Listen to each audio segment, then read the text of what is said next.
Les textes liturgiques du dimanche 7 juillet 2024. Première lecture. C'est une engeance de rebelles, qu'ils sachent qu'il y a un prophète au milieu d'eux. Ézéchiel 2, 2-5.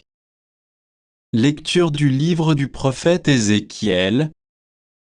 En ces jours-là, l'Esprit vint en moi et me fit tenir debout. J'écoutais celui qui me parlait. Il me dit: Fils d'homme, je t'envoie vers les fils d'Israël, vers une nation rebelle qui s'est révoltée contre moi.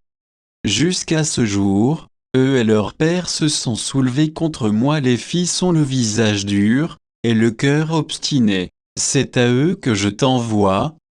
Tu leur diras: ainsi parle le Seigneur Dieu. Alors, qu'ils écoutent ou qu'ils n'écoutent pas, c'est une engeance de rebelles. Ils sauront qu'il y a un prophète au milieu d'eux. Parole du Seigneur. Psaume. Psaume 122, 123, 1-2 AB, 2 CDEF, 3-4. Vers toi j'ai les yeux levés, vers toi qui es au ciel, comme les yeux de l'esclave vers la main de son maître. Comme les yeux de la servante vers la main de sa maîtresse, nos yeux, levés vers le Seigneur notre Dieu, attendent sa pitié.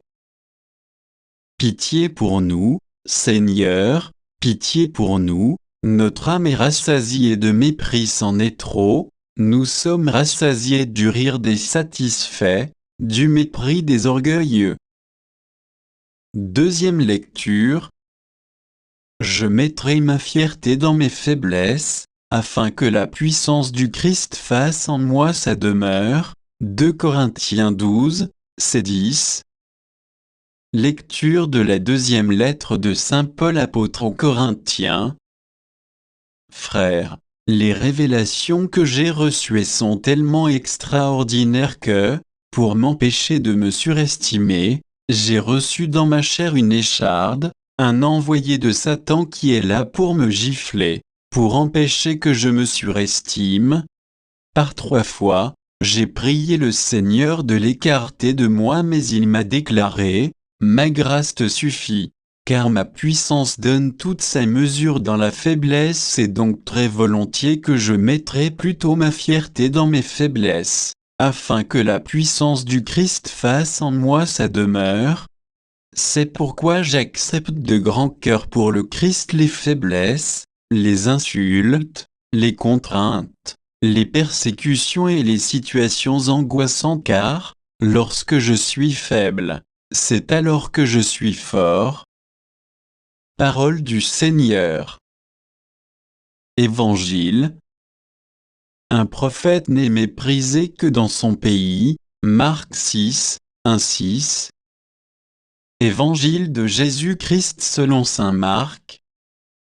En ce temps-là, Jésus se rendit dans son lieu d'origine, et ses disciples le suivirent le jour du sabbat. Il se mit à enseigner dans la synagogue. De nombreux auditeurs, frappés d'étonnement, disaient: d'où cela lui vient-il? Quelle est cette sagesse qui lui a été donnée, et ces grands miracles qui se réalisent par ses mains? N'est-il pas le charpentier, le fils de Marie, et le frère de Jacques, de José, de Jude et de Simon? Ses sœurs ne sont-elles pas ici chez nous? Et ils étaient profondément choqués à son sujet. Jésus leur disait: un prophète n'est méprisé que dans son pays, sa parenté et sa maison. Et là il ne pouvait accomplir aucun miracle. Il guérit seulement quelques malades en leur imposant les mains, et il s'étonna de leur manque de foi. Alors, Jésus parcourait les villages d'alentour en enseignant. Acclamons la parole de Dieu.